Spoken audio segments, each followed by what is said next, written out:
ഇവർ തന്നെ ഈ ആരോപിക്കുന്നവർ തന്നെ പറയുന്നുണ്ട് ചിലർക്ക് ഇങ്ങനെ മരുന്ന് കൊടുക്കുന്നുണ്ട് എന്നൊക്കെ പറയും. ഈ മരുന്നൊക്കെ സത്യം പറഞ്ഞാൽ എന്തിനാണ് കൊടുക്കുന്നത്? ഒരു സതികുമാർ എന്ന് പറഞ്ഞ ഒരാളാണ്. അപ്പോൾ പുള്ളി ഇങ്ങനെ പറഞ്ഞ കുറേ കാര്യങ്ങളുണ്ട്. പുള്ളി പറഞ്ഞ ആരോപണങ്ങളും അതിൻ്റെ പ്രത്യാരോപണങ്ങളും ഒക്കെ. അപ്പോൾ അത് ശ്രീ ഇങ്ങനെ അത് ഡിലീറ്റ് ചെയ്തു. ഒരു ബാലിശമായിട്ടുള്ള ആരോപണങ്ങളാണ്. ഇതിനെ ഞാൻ എങ്ങനെ പബ്ലിക്കായിട്ട് ഇപ്പോൾ ഗുരു ചോദിച്ചാൽ ആ ഒരു പേപ്പർ കണ്ട ഈ ആശ്രമത്തെക്കുറിച്ച് ആൾക്കാർ എന്ത് വിചാരിക്കും? ഗുരുവാണികൾ 3 തരമുണ്ട്.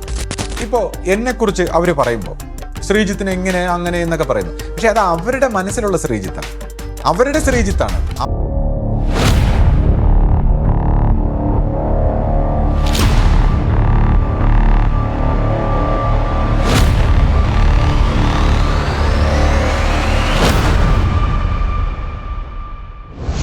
സദ്ഗുരുവേ ശരണം. എല്ലാവർക്കും ലൈഫ് ഡിവൈൻ്റെ പുതിയ എപ്പിസോഡിലേക്ക് സ്വാഗതം. കഴിഞ്ഞ ദിവസം നമ്മുടെ വീഡിയോയിൽ ഒരു കമന്റ് കണ്ടു. ഒരു സതികുമാർ എന്ന് പറഞ്ഞ ഒരാളാണ്. അപ്പോൾ പുള്ളി ഇങ്ങനെ പറഞ്ഞ കുറേ കാര്യങ്ങളുണ്ട്. പുള്ളി പറഞ്ഞ ആരോപണങ്ങളും അതിൻ്റെ പ്രത്യാരോപണങ്ങളും ഒക്കെ. അപ്പോൾ അത് ശ്രീ ഇങ്ങനെ അത് ഡിലീറ്റ് ചെയ്തു. അങ്ങനെ പറഞ്ഞുകൊണ്ട് അതിനെക്കുറിച്ചൊക്കെ വളരെ എന്തൊക്കെയോ സംസാരിക്കുന്നുണ്ടായിരുന്നു. അപ്പോൾ ഇന്ന് ആ കാര്യത്തിനെ കുറിച്ച്, അപ്പോൾ എന്താണ് ശ്രീക്ക് ആ കാര്യത്തിന്, ആ സതികുമാർ എന്ന് പറയുന്ന വ്യക്തി പറഞ്ഞ കമന്റും അതിനോടുള്ള ശ്രീയുടെ മറുപടിയുമാണ് നമുക്ക് ഇന്നത്തെ ഒരു വീഡിയോയിൽ ആവശ്യം. സദ്ഗുരുവേ ശരണം. ഈ കമന്റിനെ കുറിച്ച് പറയുമ്പോൾ നമ്മൾ ഈ സംസാരിക്കുന്ന വിഷയങ്ങളെക്കുറിച്ച് അല്ലെങ്കിൽ ഈ ഗുരുമാർഗത്തെക്കുറിച്ച് സീരിയസ് ആയിട്ട് മനസ്സിലാക്കാത്ത, ഇതിൻ്റെ ഒരു ഗഹനതയെക്കുറിച്ച് മനസ്സിലാക്കാത്ത കുറച്ച് വ്യക്തികൾ നടത്തുന്ന കുപ്രചരണങ്ങളും അല്ലെങ്കിൽ ആരോപണങ്ങളും അതുമായിട്ടൊക്കെ ബന്ധപ്പെട്ടുള്ള ചില കമൻറ്റുകൾ ആയതുകൊണ്ടാണ്. അപ്പോൾ അത് ഡിലീറ്റ് ചെയ്യാനുള്ള സാഹചര്യം അല്ലെങ്കിൽ ചില കമൻറ്റുകളോട് എനിക്ക് പരുഷമായിട്ട് സംസാരിക്കാൻ വേണ്ടി വന്ന സാഹചര്യത്തെക്കുറിച്ച് ഒരു വിശദീകരണം പറയും മുമ്പ് ഈ ശാന്തിഗിരി ആശ്രമത്തെക്കുറിച്ച് നമ്മൾ കുറച്ച് കാര്യങ്ങൾ മനസ്സിലാക്കുന്നത് നല്ലതായിരിക്കും. കാരണം ഇപ്പം നമ്മുടെ ഈ ആശ്രമത്തിൻ്റെ ചരിത്രം പരിശോധിക്കുമ്പോൾ ഗുരുവിലൂടെയാണ് ഈ ദൈവനിശ്ചയത്തിൻ്റെ അനുഭവ സിദ്ധാന്തത്തിൻ്റെ ഒരു തുടക്കം കുറിക്കുന്നത്. പക്ഷേ ഗുരുവിൻ്റെ ജന്മത്തിന് മുൻപ് തന്നെ ഈ ആശ്രമത്തിൻ്റെ അല്ലെങ്കിൽ ഈ ഒരു ദൈവനിശ്ചയത്തിൻ്റെ തുടക്കം നടന്നുകൊണ്ടിരിക്കുകയായിരുന്നു. അതായത് ഗുരുവിൻ്റെ ജന്മത്തിനും വളരെ മുമ്പ് തന്നെ ആ ദൈവനിശ്ചയം ഈ ഒരു ആശ്രമത്തിൻ്റെ അല്ലെങ്കിൽ ഈ ഒരു ഗുരുമാർഗത്തിൻ്റെ ഒരു തുടക്കം കുറിച്ചിരുന്നു. കാരണം അനേക കാലങ്ങളായി, യുഗയുഗാന്തരങ്ങളായിട്ട് മനുഷ്യരാശിയുടെ ഒരു തെറ്റിൻ്റെ ഫലമായി ഈ പരിണാമ പ്രക്രിയയിൽ വന്ന ഒരു ബ്ലോക്ക്. അപ്പോൾ അതിൻ്റെ ഒരു തിരുത്തിൻ്റെ ഭാഗമായിട്ട് ഈ ഒരു ഗുരുമാർഗത്തിലൂടെ ഒരു പുതിയ നൂതനമായിട്ടുള്ള ഒരു നവമാർഗത്തിൻ്റെ ഒരു തുടക്കം സത്യം പറഞ്ഞാൽ ഗുരുവിൻ്റെ ജന്മത്തിന് മുന്നേ തന്നെ, വളരെ മുന്നേ തന്നെ തുടങ്ങിയ ഒരു പ്ലാനായിട്ട് നമുക്കതിനെ കാണാൻ പറ്റുന്നതാണ്. ഇപ്പോൾ അത് നമുക്ക് പരിശോധിച്ച് കഴിഞ്ഞാൽ ഇപ്പോൾ ഗൗതമ ബുദ്ധൻ്റെ കാലഘട്ടത്തിൽ തന്നെ അതിനെക്കുറിച്ച് സംസാരിച്ചിരിക്കുന്നു. അതായത് അദ്ദേഹത്തിൻ്റെ അവസാന കാലഘട്ടത്തിൽ അദ്ദേഹം മരണശയ്യയിൽ ഇങ്ങനെ കിടക്കുമ്പോൾ ശിഷ്യന്മാർ വന്ന് ചോദിക്കുന്നു, അങ്ങ് പോയി കഴിഞ്ഞാൽ പിന്നെ ഞങ്ങൾക്ക് ആരുണ്ട് എന്ന് ചോദിക്കുമ്പോൾ അദ്ദേഹം പറയുന്നു, ഞാൻ ആദ്യത്തെ ബുദ്ധനുമല്ല അവസാനത്തെ ബുദ്ധനുമല്ല, ഇനി മെത്തയ്യ എന്ന നാമത്തിൽ അറിയപ്പെടുന്ന ഒരു ബുദ്ധൻ വരും. അദ്ദേഹം ഞാൻ പറയാൻ മറന്നുപോയ കാര്യങ്ങളൊക്കെ നിങ്ങളെ പഠിപ്പിക്കും. അങ്ങനെ ഒരു പുതിയ നവസിദ്ധാന്തത്തിന് തുടക്കം കുറിക്കുമെന്നൊക്കെ ഗൗതമ ബുദ്ധനൊക്കെ ഇങ്ങനെ പറഞ്ഞത് നമ്മൾ കേട്ടിട്ടുണ്ട്. അപ്പോൾ മെത്തയ്യ എന്ന പാലി വാക്കിൻ്റെ അർത്ഥം കരുണ എന്നാണ്. അപ്പോൾ ഈ രീതിയിൽ ഇപ്പോൾ നാരായണ ഗുരുവിൻ്റെ ഒരു പ്രഡിക്ഷനിലൂടെ, ആ വാചകത്തിലൂടെ, അതായത് ഇതിങ്ങനെ ഇത്തരത്തിലുള്ള ഒരു പ്രഡിക്ഷൻ അനേക ഗുരുക്കന്മാർ നടത്തിയിരിക്കുന്നു. ഇപ്പോൾ നോസ്ട്രഡാമസിൻ്റെ പ്രവചനങ്ങൾ, അങ്ങനെ ഇപ്പോൾ ശ്രീ അരബിന്ദ മഹർഷിയുടെ, അരബിന്ദ ഘോഷിൽ നിന്ന് വന്നേക്കുന്ന പ്രവചനങ്ങൾ, അങ്ങനെ അനേക ഗുരുക്കന്മാരുടെ ഒരു പ്രവചനത്തിൻ്റെ ഫലമായിട്ട് അല്ലെങ്കിൽ ഒരു ദൈവനിശ്ചയത്തിൻ്റെ ഒരു പരിണാമ പ്രക്രിയയായിട്ട് രൂപപ്പെട്ടു വന്ന ഒരു ആശ്രമമാണിത്. ഇപ്പോൾ ഗുരുവിൻ്റെ ജനനത്തിന് മുന്നേ തന്നെ ഇപ്പോൾ ശ്രീകൃഷ്ണ ഭഗവാനാൽ അല്ലെങ്കിൽ അത് ഉപരിമനസ്സായി നിന്ന് ഒരു അതിമാനസ തേജസ് ഭൂമിയിലേക്ക് വരുന്നു. അല്ലെങ്കിൽ ശ്രീകൃഷ്ണ ഭഗവാൻ ഈ കുഞ്ഞിനെ ഇങ്ങനെ ഒളിപ്പിച്ച് ജനിപ്പിക്കുന്നു. അതിനുശേഷം 9 വയസ്സ് വരെ ഈ കുഞ്ഞിൻ്റെ ഹൃദയത്തിൽ ഇങ്ങനെ നിറഞ്ഞു നിന്ന് ഈ രൂപത്തിൻ്റെ നിയന്ത്രണത്തിലാണ്, അല്ലെങ്കിൽ ഈ രൂപമാണ് ആ കുഞ്ഞിൻ്റെ അറിഞ്ഞൂടാത്ത ആ പ്രായത്തിൽ ആ കുഞ്ഞിനെ നിയന്ത്രിക്കുന്നത്. ഈ ഒരു രൂപം, ഈ ഒരു ശക്തിവിശേഷം ഒരു ഗൈഡിനെ പോലെ കൂടെ ഉണ്ടാകുന്നു.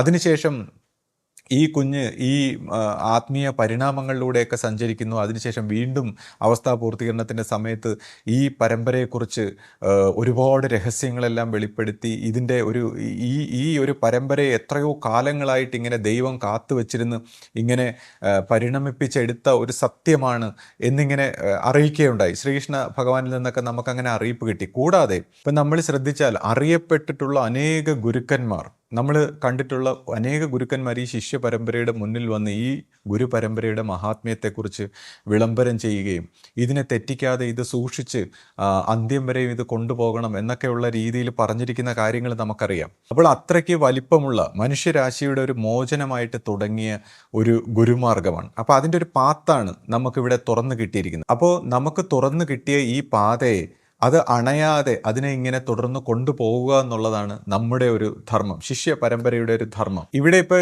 ഈ നമ്മളെയൊക്കെ അധിക്ഷേപിക്കുന്ന കുറച്ച് വ്യക്തികൾ നമ്മളെയൊക്കെ അമൃത ഭക്തന്മാരെന്നൊക്കെ പറഞ്ഞ് പരിഹസിക്കാറുണ്ട്, അല്ലെങ്കിൽ പല രീതിയിലുമൊക്കെ പരിഹസിക്കാറുണ്ട്. ഇപ്പോൾ നമ്മളെ സംബന്ധിച്ച് ഇപ്പോൾ ഇങ്ങനെ പറയുന്നത് കൊണ്ടുള്ള വിഷമം ഉണ്ടായിട്ടല്ല.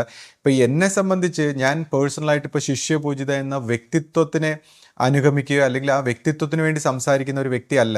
ഇപ്പോൾ ഈ വ്യക്തിത്വത്തോട് നമുക്കുള്ള സ്നേഹവും ബഹുമാനവും അല്ലെങ്കിൽ നമ്മൾ കണ്ടിട്ടുള്ള ഏറ്റവും ഒരു തെളിഞ്ഞ വ്യക്തിത്വം എന്നുള്ള രീതിയിലുള്ള നമ്മുടെ ബഹുമാനം അതെല്ലാം പേഴ്സണലായിട്ടുള്ള കാര്യമാണ്. അത് മറ്റുള്ളവരോട് നമ്മൾ പറഞ്ഞ് സ്ഥാപിക്കേണ്ട കാര്യമല്ല.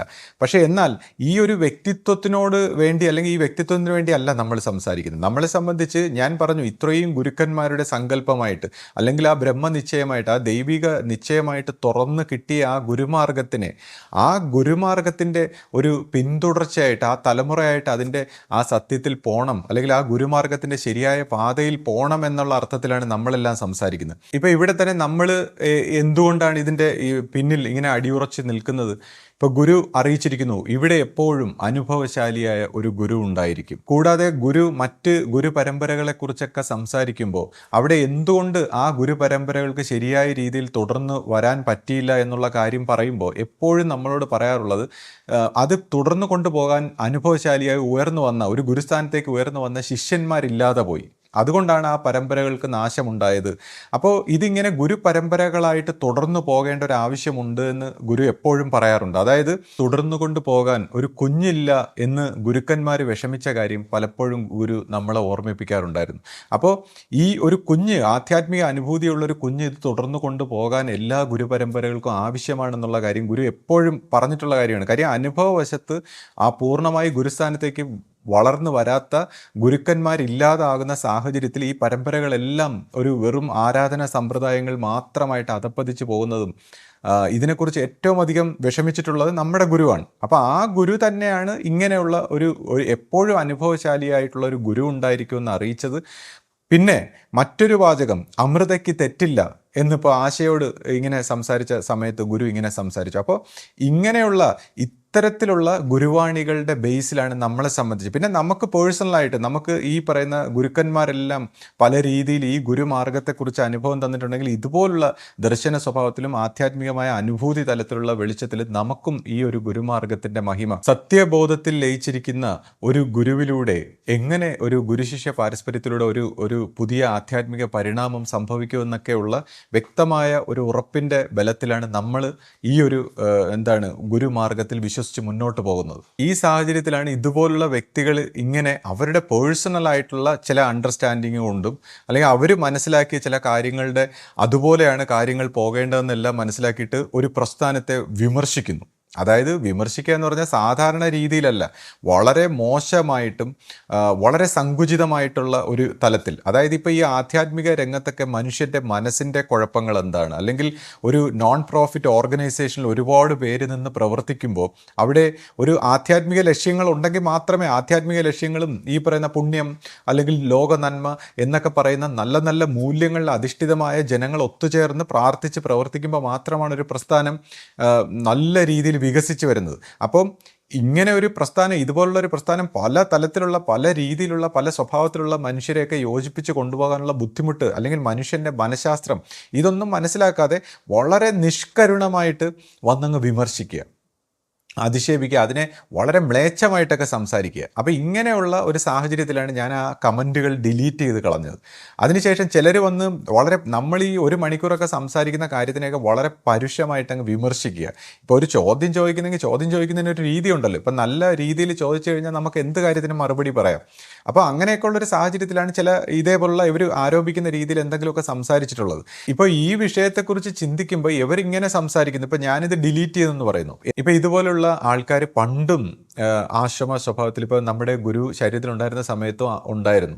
അതുപോലെ പല രീതിയിലുള്ള സംശയങ്ങളും ആരോപണങ്ങളും ഒക്കെ ഉന്നയിക്കുന്ന ആൾക്കാർ അന്നും ഉണ്ടായിരുന്നു. ഇപ്പം അന്നൊരു കാലത്ത് ആരോ ഇങ്ങനെ ഒരു ഊമക്കത്ത് എഴുതിയെന്ന് പറയുന്നുണ്ട്. അതായത് ഗുരു ഈ പ്രസ്ഥാനം അദ്ദേഹം ഉദ്ദേശിക്കുന്ന പോലെയല്ല, പല രീതിയിലും എന്തൊക്കെയോ കുഴപ്പങ്ങളുണ്ട്, അങ്ങനെ ഇങ്ങനെ എന്നൊക്കെ പറഞ്ഞ് ഊമക്കത്ത് എഴുതിയപ്പോൾ ഗുരു അന്ന് പറഞ്ഞു അത് ആ നോട്ടീസ് ബോർഡിൽ എടുത്ത് ഒട്ടിക്കൂ.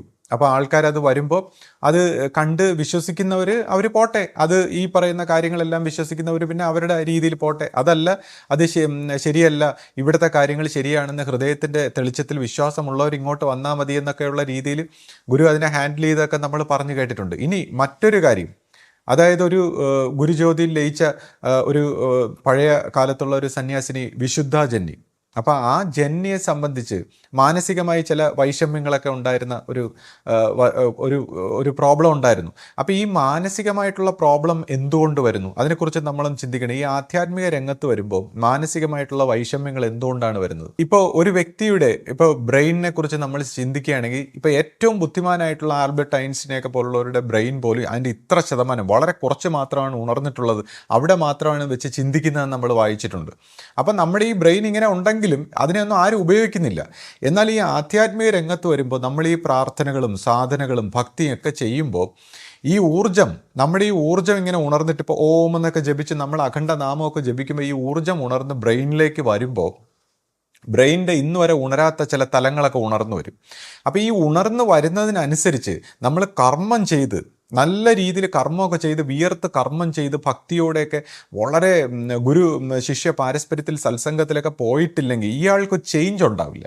അപ്പോൾ ഈ ഉണർന്ന് വരുന്ന എനർജി നമ്മുടെ ബ്രെയിനിൻ്റെയൊക്കെ പല സെല്ലുകളിലും അതിൻ്റെ ഇന്ന് വരെ ചെല്ലാത്ത പല കാര്യങ്ങളിലൊക്കെ ഉണരുമ്പോൾ ഈ ഫ്രീക്വൻസി, നമ്മുടെ ഈ സ്വഭാവം, നമ്മുടെ പിതൃ സ്വഭാവം, പാരമ്പര്യം, ഇതൊക്കെ ശുദ്ധമായിട്ടില്ലെങ്കിൽ ഇദ്ദേഹത്തിന് ഉണ്ടാകുന്ന ചിന്ത പഴയ രീതിയിലുള്ളതായിരിക്കും, വളരെ മോശകരമായിട്ടുള്ള അദ്ദേഹത്തിൻ്റെ സെൽഫ് സെൻറ്റേർഡായിട്ട്. കൂടാതെ നമ്മൾ കുറേ കർമ്മങ്ങളും സാധനങ്ങളും ഒക്കെ അനുഷ്ഠിക്കുമ്പോൾ നമ്മൾ സെൽഫ് സെൻറ്റേർഡായിട്ട്, ഈഗോ സെൻട്രിക് ആയിട്ട് ഡെവലപ്പ് ആവും. ആദ്യം നമ്മുടെ ഈഗോ ഒരു ഏകീകരിക്കും, ഈഗോയുടെ ഒരു സെൻട്രലൈസ്ഡ് ആയിട്ട് ഏകീകരിച്ചിട്ടാണ് ഈഗോയുടെ ഒരു പരിണാമം സംഭവിക്കുന്നത്.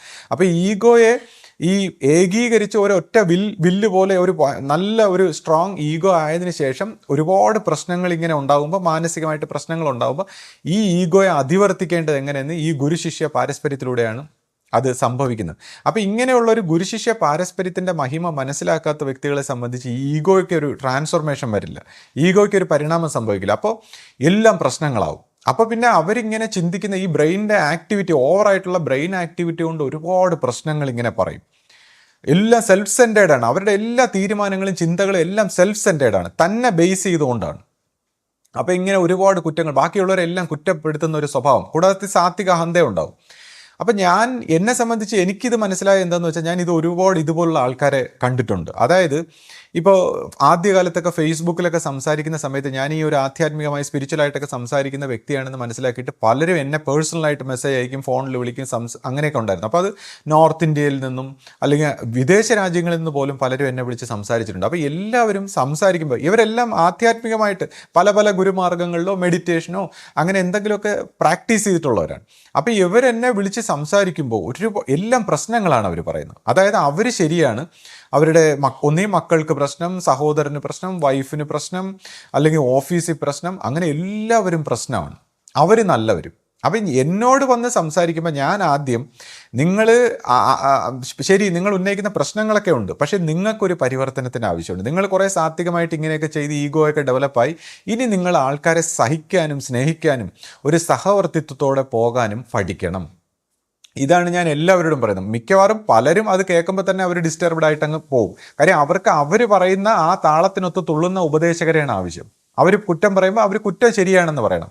അതിൻ്റെ യഥാർത്ഥ കാരണം കണ്ടുപിടിക്കുമ്പോൾ റയറായിട്ടുള്ള ആൾക്കാർ മാത്രമേ പിന്നെ എൻ്റെ കൂടെ നിൽക്കൂ. കാര്യം ചിലർക്ക് ഇത് മനസ്സിലാവും, അവർക്കാണ് കുഴപ്പം, അവരുടെ ചിന്താഗതിക്കാണ് കുഴപ്പം, അവർ ഈഗോ സെൻട്രിക് ആണ് എന്നൊക്കെ മനസ്സിലായിട്ട് സ്വയം പരിവർത്തനപ്പെടാൻ താല്പര്യമുള്ളവർ എന്നോടൊപ്പം വരും. അങ്ങനെ വരുമ്പോൾ ഞാൻ നിരന്തരമായിട്ട് ഇങ്ങനെ സംസാരിക്കുക, എങ്ങനെ മനസ്സിനെ ഒബ്സർവ് ചെയ്യണം, നിരീക്ഷിക്കണം, എന്നിട്ട് നിങ്ങളുടെ ചിത്തവൃത്തികളിൽ നിന്ന് മോചനം നേടണം, എന്നിട്ട് നല്ലവണ്ണം ഒബ്സർവ് ചെയ്തൊരു ക്ലാരിറ്റി ആയിട്ടുള്ള ഒരു പീസ്ഫുൾ ആയിട്ടുള്ള ഒരു അവയർനെസ്, ഒരു ബോധം വികസിക്കുമ്പോൾ നമ്മൾ മനസ്സിനെ നിരാകരിച്ചുകൊണ്ട് അതിൽ നിന്ന് ഫ്രീ ആയിട്ട് നമ്മളൊരു പുതിയ ജീവിതം തുടങ്ങണം. അങ്ങനെ അങ്ങനെ നമ്മൾ പീസ്ഫുള്ളായിട്ടൊരു അവയർനെസ് വരുമ്പോൾ നമ്മുടെ ഈ ആഗ്രഹങ്ങളൊന്നും തെറ്റെന്നല്ല. നമ്മൾ ആധ്യാത്മികതയിൽ ഈഗോ സെൻട്രിക് ആയിട്ടുള്ള ആഗ്രഹങ്ങളെയാണ് നമ്മൾ ഡിനൈ ചെയ്യാൻ പറയുന്നത്. നാച്ചുറലായിട്ട് ഒരാളുടെ ഈ ഒരു ബോധം ഉണർന്നു വരുമ്പോൾ അയാളുടെ ആഗ്രഹങ്ങൾക്കും അയാൾക്ക് എല്ലാം പീസ്ഫുള്ളായിട്ട് ജീവിക്കാനും മറ്റ് പ്രകൃതിയും പ്രപഞ്ചത്തെ എല്ലാത്തിനെയും ഹാർമോണിയസ് ആയിട്ട് കൊണ്ടുപോകാനും ഒക്കെയുള്ള ഒരു വഴിയിലേക്ക് വികസിക്കാമെന്നുള്ളൊരു കാര്യം ഞാൻ പറഞ്ഞു കൊടുക്കാറുണ്ട്. അപ്പോൾ ഞാൻ ചില വ്യക്തികളൊക്കെ എന്നോട് വന്ന് സംസാരിക്കുമ്പോൾ അവരുടെ ചില പ്രശ്നങ്ങൾ എല്ലാവരും ഇല്ലാത്ത പ്രശ്നങ്ങൾ വീട്ടിലൊക്കെ ഉണ്ടാക്കി എല്ലാത്തിനെയും ഇങ്ങനെ പ്രശ്നം ചെയ്ത് സഫർ ചെയ്യുന്നതൊക്കെ പറയുമ്പോൾ ഞാൻ ഒരാളോട് ചോദിച്ചു, നിങ്ങൾ എന്തിനാ ഇത്രയും ഇങ്ങനെയൊക്കെ പറയുന്നത്? അപ്പോൾ അത് ജീസസിനും മറ്റ് ഗുരുക്കന്മാർക്കും എല്ലാം പ്രശ്നങ്ങളല്ലായിരുന്നു. അപ്പോൾ അതുപോലെയാണ് എനിക്കും പ്രശ്നം. അതായത് അവർ ആധ്യാത്മികനാകാൻ വേണ്ടി ഒരുപാട് പ്രശ്നങ്ങൾ അവരുടെ മനസ്സ് ആഗ്രഹിക്കുകയാണ്. എന്നുവെച്ചാൽ താൻ ആധ്യാത്മികനായ ഒരു വ്യക്തിയാണെന്ന് തെളിയിക്കണമെങ്കിൽ മറ്റുള്ളവരെല്ലാം കുഴപ്പക്കാരും പ്രശ്നക്കാരും അവരെല്ലാം എന്നെ ശത്രുക്കളാകുമ്പോഴാണ് ആധ്യാത്മികത എന്നാണ് അവർ ധരിച്ചിരിക്കുന്നത്. അതൊക്കെ ഒരു സബ് കോൺഷ്യസ് ആയിട്ട് അവരെ കളിപ്പിക്കുകയാണ്. അപ്പം ഞാൻ പറഞ്ഞു കൊടുത്തു, ജീസസിനും അതുപോലുള്ള വ്യക്തികൾക്കൊന്നും മറ്റു മനുഷ്യരുമായിട്ടൊന്നും ഒരു പ്രശ്നവുമില്ല. അവരെല്ലാവരെയും സഹിക്കുകയും ക്ഷമിക്കുകയും ചുറ്റുവട്ടത്തുള്ളവരുടെ എല്ലാം ക്ഷമിക്കുകയും ചെയ്യും. എന്നാൽ അവർ ആധ്യാത്മികമായിട്ടൊരു പരിണാമം വരുത്താൻ വേണ്ടി നിലനിൽക്കുന്ന സിസ്റ്റങ്ങൾക്ക് എതിരെ പ്രവർത്തിച്ചപ്പോഴാണ് അവർക്ക് ശത്രുത ഉണ്ടായത്. അതും സൂക്ഷ്മ പൈശാചിക മണ്ഡലത്തിൽ നിന്നാണ് അവർ സാധാരണക്കാരെ കൊണ്ട് എതിർപ്പുണ്ടാക്കിയത്. എന്തിനാണ്? നിലനിൽക്കുന്ന ആ മനുഷ്യൻ്റെ ആത്മീയമായ ഉറക്കം തൂങ്ങുന്ന ഒരു സിസ്റ്റത്തിൽ നിന്ന് അവരിഷ്ടപ്പെടുന്ന അവരുടെ അറിവിൽ അവരിങ്ങനെ പോകുമ്പോൾ അതിനെ തിരുത്താൻ ശ്രമിക്കുമ്പോഴാണ് ഈ ഗുരുക്കന്മാരെ എതിർത്തത്. അല്ലാതെ ഗുരുക്കന്മാരുടെ പേഴ്സണൽ ലൈഫിൽ അവർക്ക് ആരുമായിട്ട് ഒരു പ്രശ്നമില്ലായിരുന്നു. അവർക്ക് മറ്റ് മനുഷ്യരെയൊക്കെ ഈസി ആയിട്ട് ഹാൻഡിൽ ചെയ്യാൻ പറ്റും. എല്ലാവരെയും ക്ഷമിക്കുകയും സഹിക്കുകയും അഡ്ജസ്റ്റ് ചെയ്യും, തെറ്റും ശരിയും എല്ലാം അവർ പുറത്ത് ഒരു ശാന്തരായ മനുഷ്യരെ പോലെയാണ് അവർ ജീവിച്ചത് എന്നൊക്കെ ഞാൻ ഇങ്ങനെ പറഞ്ഞു കൊടുക്കാറുണ്ട്. അപ്പോൾ ഈ സാഹചര്യത്തിൽ ഇതുപോലുള്ള ഈഗോ സെൻട്രിക് ആയിട്ടുള്ള സെൽഫ് സെൻറ്റേർഡ് ആയിട്ട് ഈ ആധ്യാത്മിക രംഗത്ത് വന്നിട്ട് ട്രാൻസ്ഫോർമേഷൻ വരാതാകുമ്പോൾ ഒരു മാനസിക രോഗം പോലെ ആയിട്ട് ഉള്ള വ്യക്തികൾ ഒരുപാട് പ്രശ്നങ്ങൾ. അപ്പോൾ ഈ ജനനി ഒരുപാട് കാര്യങ്ങൾ ഇങ്ങനെ എഴുതി വെക്കാൻ തുടങ്ങി. അതായത് ഇപ്പോൾ ഗുരുവിൻ്റെ തലവണയുടെ അടിയിൽ വെച്ചേക്കുന്ന പൈസ ഇന്ന ആൾ എടുക്കുന്നു എന്ന് പറയുന്നു. എന്നാൽ അവരുടെ തലവണയുടെ അടിയിൽ ഒരുപാട് പൈസ വെച്ചിരുന്നു. അതിനുശേഷം ആശ്രമത്തിലെ ഓരോ പ്രവർത്തന മണ്ഡലത്തിലെ ഓരോ സന്യാസിമാരെക്കുറിച്ചും അന്നൊക്കെ നേരെ നല്ല രീതിയിലൊക്കെ പ്രവർത്തിക്കുന്ന ഓരോരുത്തരും എല്ലാവരും കുഴപ്പമാണ്. കംപ്ലീറ്റ് അവരൊഴിച്ച് ബാക്കി എല്ലാവരും കുഴപ്പമാണെന്നുള്ള രീതിയിൽ അവരെഴുതി വെച്ച് കളഞ്ഞു. അങ്ങനെ ഈ ഡയറി അവസാനം ആശയൊക്കെ അത് എടുത്തുകൊണ്ട് ഗുരുവിൻ്റെ കൊടുക്കുമ്പോൾ ഗുരു അത് വായിച്ച് നോക്കിയിട്ട് ഇങ്ങനെ വിഷമിച്ചു. വളരെയധികം വിഷമിച്ചിട്ട് ഗുരു പറഞ്ഞു, ഇതിലെ ഒരു പേപ്പർ അങ്ങനെ വെളിയിൽ ആരെങ്കിലും കണ്ടിരുന്നെങ്കിൽ ഈ ആശ്രമത്തെക്കുറിച്ച് അവരെന്ത് ചിന്തിക്കുമായിരുന്നു. അതായത് ഈ ഇത്രയും ദൈവകാരുണ്യമായിട്ട് ഇത്രയും മഹനീയമായിട്ട് ആ ദൈവം തന്ന ഒരു നിയോഗമായിട്ട് ഒരു സംഭവമായിട്ട് നമ്മളിതിനെ ഈ ആശ്രമത്തെ ഇങ്ങനെ സംരക്ഷിച്ച് കൊണ്ടുപോകുമ്പോൾ ഈ ആശ്രമത്തെക്കുറിച്ച് ഈ മറ്റുള്ളവരുടെ മുന്നിൽ എത്രമാത്രം അപഹാസ്യരും നമ്മൾ ഇങ്ങനെ ഒരു സ്ത്രീ ഇങ്ങനെ എഴുതി വച്ചിരിക്കുന്നതെന്ന് കണ്ടാൽ എന്ത് മോശമായി പോയനെ. അപ്പോൾ അത് അവരുടെ മാനസികമായിട്ടുള്ള ഒരു വൈകല്യത്തിൽ നിന്ന് അവരുടെ ഒരു മാനസികമായിട്ടുള്ള ഇല്യൂഷൻ, ഹാലൂസിനേഷൻ അവർ സ്വന്തമായിട്ട് ചിന്തിച്ച്, അതായത് ഈഗോ സെൻട്രിക് ആയിട്ടുള്ള മൈൻഡിൽ വന്നാൽ പിന്നെ ലോകത്തിൽ നമ്മൾ കാണുന്ന മൊത്തം ഭ്രാന്താണ്. നമ്മൾ ഹാലൂസിനേഷനാണ്. എല്ലാം ഉപദ്രവകാരികളായിട്ടും പ്രശ്നങ്ങളും പ്രോബ്ലമായിട്ട് കണ്ടു പോവും. അതെന്ന് വെച്ചാൽ അന്ന് പറയുന്ന വെച്ചാൽ അവരിങ്ങനെ അവര് വെച്ചത് എടുത്ത് മാറ്റി വെച്ചു. അവർക്കിത് മനഃപൂർവ്വം ഒരു സാധനം കൊടുത്തില്ല. അപ്പൊ ഇങ്ങനെയുള്ള കേട്ട് കഴിഞ്ഞാൽ എല്ലാം ചെറിയ ചെറിയ കാര്യങ്ങളാണ്. പക്ഷെ ഇതെല്ലാം ഒരു മത്സര ബുദ്ധിയോടെ എനിക്ക് വ്യക്തമായിട്ട് അറിയാം അന്നത്തെ ആ കാര്യങ്ങളൊക്കെ. അപ്പൊ ഇതുപോലെയുള്ള പൈസ മാറ്റി വെച്ചു, പൈസ എടുത്തോണ്ട് പോയെന്ന് ആരോ പറഞ്ഞു എന്നൊക്കെ അവർ ഇമാജിൻ ചെയ്യണം. ചെയ്ത് ഇങ്ങനത്തെ കൊച്ചു കൊച്ചു പ്രശ്നങ്ങൾ അത് പരസ്പരം അങ്ങോട്ടും ഇങ്ങോട്ടും അല്ല. പക്ഷെ ഈ കൊച്ചു കൊച്ചു പ്രശ്നത്തിന് അവരെല്ലാം കാണുന്ന ബാക്കിയുള്ളവരെല്ലാം വളരെ മോശമെന്നാണ്. ബാക്കിയുള്ള മനുഷ്യരെല്ലാം മോശമാണ്. അപ്പം ഇത് ഇങ്ങനെയുള്ള ഈ മോശമാണെന്ന് കാണുന്നത് എന്തുകൊണ്ടാണ്? അതാണ് ഞാൻ പറഞ്ഞത്. അത് ഇങ്ങനെ കാണുന്നത് നമ്മൾ ഈ ആധ്യാത്മികമായിട്ട് ഈ മന്ത്രങ്ങളും ധ്യാനങ്ങളും ഇതെല്ലാം പ്രാക്ടീസ് ചെയ്യുമ്പോൾ ഒരു ഗുരു സംസർഗത്തിൽ വന്ന് കറക്റ്റായിട്ട് പോയില്ലെങ്കിൽ നമുക്ക് ഇങ്ങനെയുള്ള ഹാലൂസിനേഷൻ, ഭ്രാന്തുണ്ടാവും. അപ്പോൾ ഇവർ തന്നെ ഈ ആരോപിക്കുന്നവർ തന്നെ പറയുന്നുണ്ട് ചിലർക്ക് ഇങ്ങനെ മരുന്ന് കൊടുക്കുന്നുണ്ട് എന്നൊക്കെ പറയും. ഈ മരുന്നൊക്കെ സത്യം പറഞ്ഞാൽ എന്തിനാണ് കൊടുക്കുന്നത്? സത്യം പറഞ്ഞാൽ ഈ ആധ്യാത്മിക രംഗത്ത് വരുമ്പോൾ ഇങ്ങനെയുള്ള ചില മരുന്നുകൾ, ചില ധാര, അല്ലെങ്കിൽ ചില തളം വയ്ക്കുക എന്നൊക്കെ പറയുന്ന രീതികൾ, ഇതൊന്നും ഭ്രാന്തുണ്ടായിട്ടല്ല. നമ്മൾ ആധ്യാത്മികമായിട്ട് ഇങ്ങനെ ഊർജ്ജം ഉണർന്നു വരുമ്പോൾ ബ്രെയിൻ ആക്ടിവിറ്റി കൂടുമ്പോൾ ബ്രെയിൻ ആക്ടിവിറ്റി ഒന്ന് കുറയ്ക്കണം. അതങ്ങനെ കുറച്ചില്ലെങ്കിൽ ഹാലൂസിനെ, അല്ലെങ്കിൽ ഇയാൾ വളരെ ശുദ്ധമായിട്ടുള്ള വളരെ ക്ലാരിറ്റിയുള്ള മനസ്സിനെ വളരെയധികം നിരീക്ഷിക്കുന്ന, മനസ്സിൻ്റെ ഒരു രീതിയിലും ബയാസ്ഡ് ആവാത്ത ഒരു അവയർനെസ്സിന് ഉടമയായിരിക്കണം. അല്ലെങ്കിൽ എല്ലാ സാധാരണ മനുഷ്യരെല്ലാം ഈ സ്പിരിച്വൽ പാത്തിൽ വരുമ്പോൾ ഹാലൂസിനേറ്റഡ് ആയിപ്പോവും. അപ്പോൾ അതുകൊണ്ടാണ് ഈ ആശ്രമ സ്വഭാവത്തിൽ ഈ പരിണമിച്ച് വരുന്ന ആ ജീവൻ ഇങ്ങനെ ഉയർന്ന് പരിണമിച്ച് വരുന്ന വ്യക്തികളെ ഇങ്ങനെയൊക്കെ ട്രീറ്റ് ചെയ്യാനും പല പല മെത്തേഡ്സൊക്കെ ഉള്ളത്. പല പല ആയുർവേദിക് ചികിത്സാ വിധികളും ഇതെല്ലാം ഈ ജീവൻ ഇങ്ങനെ ഉണർന്നു വരുന്ന വ്യക്തികൾക്കുള്ള സംഭവങ്ങളാണ്. അപ്പോൾ ഇതൊന്നും സൂക്ഷിക്കാതിരുന്നാൽ ഈ ഹാലൂസിനേറ്റഡ് ആയിപ്പോകും, ഇങ്ങനെ പരാതികൾ പറയും. പിന്നെ ഒരാളിങ്ങനെ ഒരു ആരോപണം പറയുന്നു, മനുഷ്യരുടെ കഴിവുകളൊക്കെ പോകുന്നു, അല്ലെങ്കിൽ ഒന്നിനും കൊള്ളാത്തവരാക്കുന്നു. അപ്പോൾ ഇതെല്ലാം അതാണ് ഞാൻ പറഞ്ഞത്, ഈ വിഷയത്തെ, ഈ ആധ്യാത്മികമായ പരിണാമത്തെക്കുറിച്ച് മനസ്സിലാക്കാത്തവരാണ്. അതായത് സത്യം പറഞ്ഞാൽ ഒരു റിയൽ ആയിട്ടുള്ള ഇതേപോലത്തെ പ്യുവർ ആയിട്ടുള്ള ഗുരുമാർഗങ്ങളിലൊക്കെ വരുമ്പോൾ നിലനിൽക്കുന്ന നേരത്തെ ഉള്ള സിസ്റ്റത്തിൽ നിന്ന് സമ്പാദിച്ചതും അല്ലെങ്കിൽ ഉണ്ടാക്കിയതുമായിട്ടുള്ള കർമ്മഗതികളുടെ ആകെ ഒരു അടിമുടി മാറ്റമാണ്. അതായത് ഈ പഴയ രീതിയിലുള്ള, പഴയ ധർമ്മത്തിലുള്ള, പഴയ സംസ്കാരത്തിൽ നമ്മൾ നേടിവെച്ചിരിക്കുന്നതെല്ലാം മാറി ഒരു പുതിയ വ്യക്തിത്വത്തിന് ഉടമയാക്കുകയാണ് നമ്മളെ. അപ്പോൾ ഈ ഒരു ട്രാൻസ്ഫോർമേഷന് നമ്മൾ വിധേയപ്പെടാതിരിക്കുമ്പോഴാണ് ഈ പ്രശ്നം.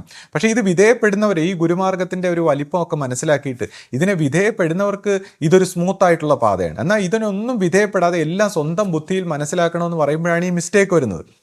അപ്പോൾ ഈ കഴിവില്ലായ്മ, ഈ ഈഗോ എന്ന് പറയുന്ന ഒരു സംഭവം ട്രാൻസ്ഫോർമേഷൻ സംഭവിക്കുമ്പോൾ ചിലപ്പോൾ ആദ്യം അത് കഴിവില്ലായ്മയായിട്ടായിരിക്കും തോന്നുന്നത്. എൻ്റെ ഒരു സുഹൃത്ത് ഇതുപോലെ എന്നോട് വന്ന് പറഞ്ഞിട്ടുണ്ട്, എൻ്റെ കഴിവുകളെല്ലാം പോയതുപോലെ തോന്നുന്നു. അപ്പം ഞാൻ പറഞ്ഞു, പേടിക്കണ്ട, കഴിവ് പോയതുപോലെ തോന്നുന്നതാണ്.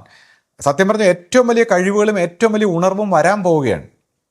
അതിൻ്റെ എന്ന് വെച്ചാൽ ഈഗോയുടെ ഒരു ട്രാൻസ്ഫോർമേഷൻ്റെ സമയത്ത് ഈ ഈഗോയ്ക്ക് എല്ലാം പോയതുപോലെ തോന്നും.